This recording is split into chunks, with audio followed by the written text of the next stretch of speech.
Hello friends, welcome to Study IES and my name is Amit and I'm going to explain you in this lecture there is a topic PERT. Okay. So आज हम बात करेंगे PERT के बारे में। PERT जो है एक शेड्यूलिंग टेक्निक है। ओके। तो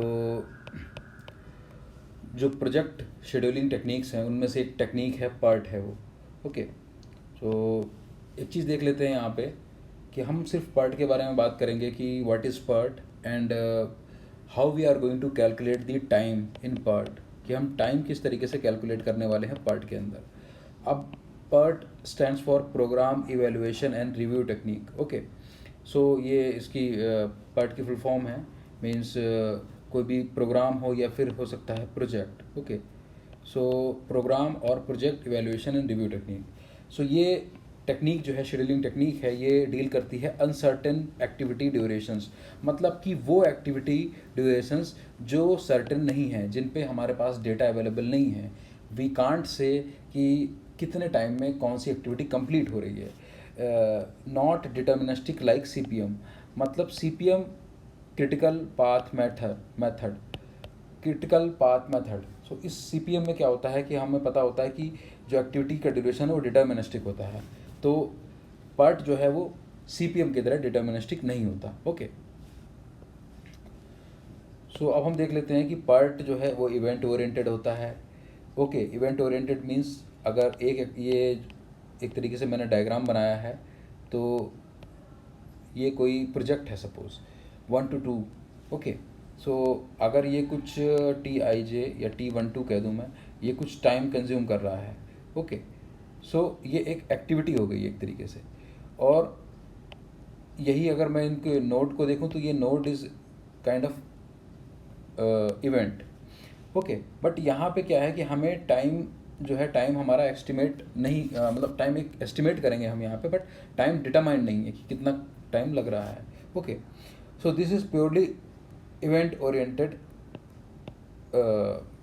होता है। Okay. So this is used in research and work project. मतलब कि ये रिसर्च टाइप के जो प्रोजेक्ट या वर्क होते हैं वहाँ पे हम PERT का इस्तेमाल करते हैं, PERT का यूज़ करते हैं टू फाइंड दी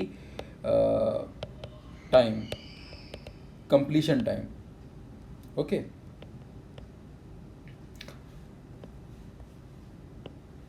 तो अब क्या करते हैं, देखो the PERT 3 time estimation approach. अब ये 3 टाइम एस्टिमेशन अप्रोच क्या होती है इसको देख लेते हैं। एक्चुअली क्या है कि हमारे पास डिटर्मिनिस्टिक अप्रोच नहीं है, तो हम यहाँ पे सिर्फ एक एस्टिमेट कर रहे हैं यहाँ पे टाइम का। तो हम 3 टाइम एस्टिमेशंस को लेंगे। Most likely time estimate that represented by M, optimistic time estimate that is by A, और pessimistic that is by B। Okay. So what is happening कि हमने एक ऐसा टाइम एस्टिमेट किया है, estimate of duration under normal working condition. मतलब कि ये एक ऐसा टाइम ड्यूरेशन हमने कंसिडर किया है कि अगर नॉर्मल वर्किंग कंडीशन में हमारा प्रोजेक्ट कंप्लीट हो गया तो वो कुछ इस टाइप से हम उसे कंसिडर करेंगे। अगर ऑप्टिमिस्टिक क्या है, optimistic as it the name shows कि estimate of duration under most favourable conditions, कि अगर हमने सोचा कि जो favourable conditions what we are thinking during the project scheduling वो उस तरीके से हो जा रही हैं फुलफिल, तो वो जो टाइम एस्टिमेट होगा that is known as optimistic time estimate. अब आते हैं pessimistic time estimate. Means estimate of duration under the most unfavourable conditions.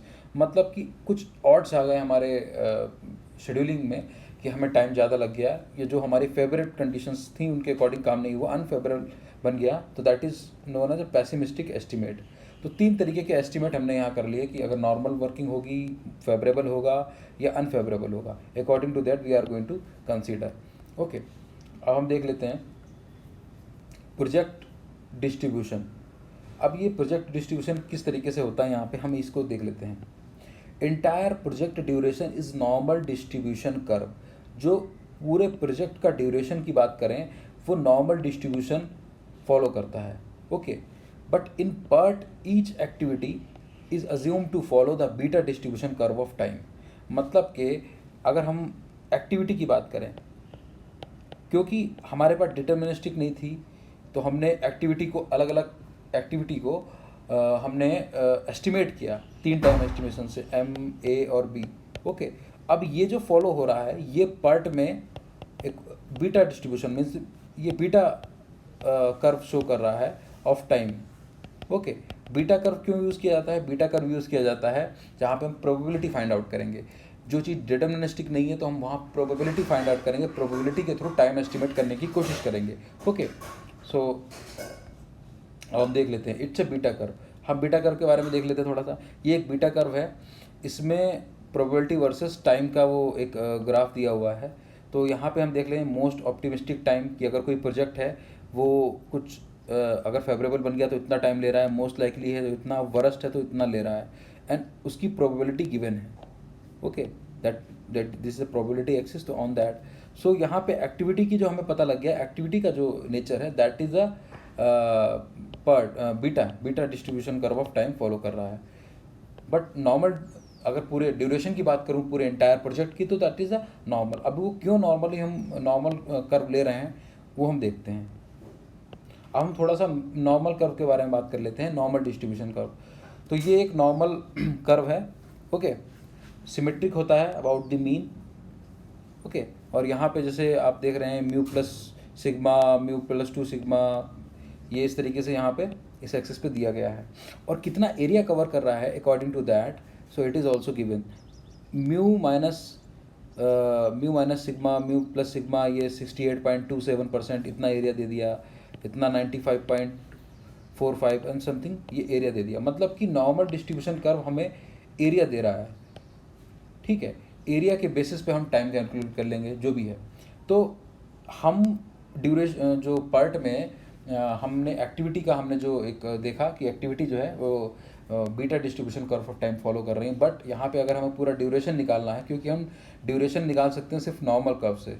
Okay, किस तरीके से निकालेंगे वो हम देखेंगे अभी। थोड़ा सा यहाँ पे एक कंपैरिजन है नॉर्मल और बीटा कर्व का। तो हम देख लेते हैं, ये दोनों कंटिन्यूस कर्व हैं। एक बाउंडेड है, जैसे आपका बीटा डिस्ट्रीब्यूशन कर्व है वो बाउंडेड है, ये अनबाउंडेड है। ओके, आपका जैसे 0 to 1 में डिफाइंड होता है एक तरीके से। पैरामीटर यहाँ पे अल्फ़ा और beta which are shape parameter. Okay, तो बीटा में क्या है कि जो शेप पैरामीटर जो अल्फ़ा बीटा होता है उससे डिफाइंड होता है शेप, किसी भी तरीके का शेप हो सकता है। बट ये पैरामीटर यहाँ पे जो है वो स्टैंडर्ड डेविएशन और मीन है, उसके थ्रू डिसाइड होता है आपका normal distribution curve. Symmetricity depend on the shape parameter, symmetric about mean, ये सिमेट्रिक होता है मीन के। ओके, बट ये थोड़ा सा कॉम्पेरिजन था, it's not very I mean it is for just general understanding. Okay, अभी एक ये बीटा कर्व है, ये सिर्फ अंडरस्टैंडिंग के लिए कि जो बीटा कर्व है वो दो पैरामीटर्स को करते हैं, जिसमें बहुत सारी शेप हम देख रहे हैं यहाँ पे। अल्फ़ा और बीटा की वैल्यू के अकॉर्डिंग डिफरेंट शेप बन जाती हैं। ओके, तो अगर मैं कहूँ कि अगर कोई शेप इस टाइप का बनना है, जैसे ये शेप है, it's something like that normal curve, जो नॉर्मल कर्व होता है। ओके, तो इसीलिए हम नॉर्मल कर्व वहाँ पे हम इसलिए ले रहे हैं क्योंकि हमारा एक टाइम एस्टिमेशन कर सकते हैं। ये एक डिफरेंट बीटा कर्व है, मतलब कि डिफरेंट पैरामीटर अल्फ़ा बीटा के डिफरेंट पैरामीटर पे लिया, तो ये स्क्यूड लेफ्ट स्क्यूड राइट, मतलब it's a normal distributed curve. मतलब ये भी एक कह सकते हैं कि ये बीटा कर्व ही है। बट बीटा कर्व में यहाँ पे जो हमने मीन, मीडियन और मोड है वो एक पॉइंट पे आ गए हैं, और ये सिमेट्री होने की वजह से ये नॉर्मल डिस्ट्रीब्यूशन कर्व की तरह बिहेव करता है। ओके, ये एक नॉर्मल कर्व है, इसे हम डिस्कस कर चुके हैं, but this is for only for knowing that कि कितनी वैल्यू कितना एरिया कंसिस्ट करती है। अब देखते हैं कि हम मीन टाइम और एक्सपेक्टेड टाइम और एवरेज टाइम किस तरीके से कैलकुलेट कर रहे हैं। एक्टिविटी टाइम्स हमको दे दिया, देखो, to find the expected activity time the beta distribution weight the estimate as follows. अब यहाँ पे क्या है, ये जो टाइम है ये एक्सपेक्टेड टाइम और एवरेज टाइम और मीन टाइम निकालने हैं। तो हम क्या कर रहे हैं, A optimistic time, B pessimistic time plus 4 time most likely upon 6। हमने क्या किया, यहाँ वेटेड एवरेज ले लिया, 4 टाइम्स मोस्ट लाइकली का किया अपॉन 6 कर दिया। सो this is the research based formula कि हम ऐसा क्यों कर रहे हैं, क्योंकि एक्सपेक्टेड टाइम जो होता है यहाँ हम वेटेड एवरेज लेते हैं, और जो हमारा एक्सपेक्टेड टाइम आता है वो मोस्ट लाइकली के अराउंड आता है। टू कंप्यूट द डिस्पर्जन मतलब कि डेटा कितना वाइड है, कितने एरिया में कितना तरीके से किस तरीके से डेटा का डिस्ट्रीब्यूशन है, दैट इज़ वाई डिस्पर्जन और variance of activity completion time. ये वेरिएंस हमने निकाल लिया, pessimistic time minus optimistic time upon 6 by का whole square. According to that this a formula, and according to that formula we are going to find out the variance. Okay, अब main चीज़ आती है कि probability of project to be completed in schedule time. जो schedule time के अंदर हमारी probability find out करेंगे प्रोजेक्ट की कंप्लीट करने की, वो इस तरीके से फाइंड आउट करेंगे।